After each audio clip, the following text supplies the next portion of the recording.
how did your relationships change before your first exit, then after the exit, and then now as a second run company? Like, do you find that you've had some shifts and changes in those relationships? Do you find that they're more or less consistent? Do you interact with people a different way now? Like, what has that success been like for you? It's been pretty not much of a change. You know, I've always kept personal and business separate. Going back to playing poker, you know, I've always had more money than what people would assume. And so I'm not a very flashy person, whereas that first exit, you know, with some people, you know, can create these large personality differences. Whereas I don't think people would have even really noticed had they not talked to me that I'd, you know, had an exit or that I had started another company. So I'm pretty consistent in my personal life. And I think that level of consistency is also just a very good place to be as a person. If you're going to go through these big emotional changes of starting companies, of selling them, and, you know, going through this process.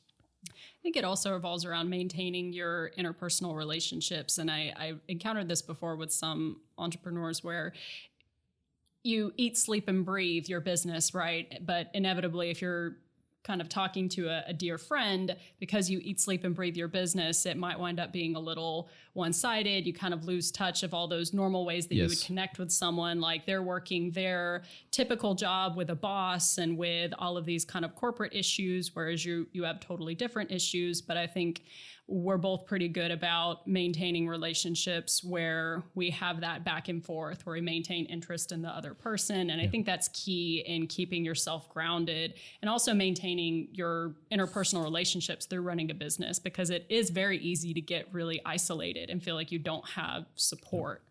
So it's interesting that you guys brought up those two things. It sounds like you guys hedged the stress of starting a business by staying yourself and not really, like, because your life was still stable, you could take on these massive risks within the business, versus I think if you were maybe going through some personality changes, or your interpersonal skills with people were falling apart due to whatever, I think that would have caused more stress for the business. So it's interesting that you guys hedged your bets via your personality and your relationships instead of on a more financial way, which is not to say that you didn't hedge your bets financially, but it's just interesting that you brought in the people aspect. Yeah, I mean, in general, when you're starting a company, when you're growing it, if you start a company, one of two things is going to happen. You're going to feel tired and miserable because it's growing so fast, or you're going to feel tired and miserable because it's not growing.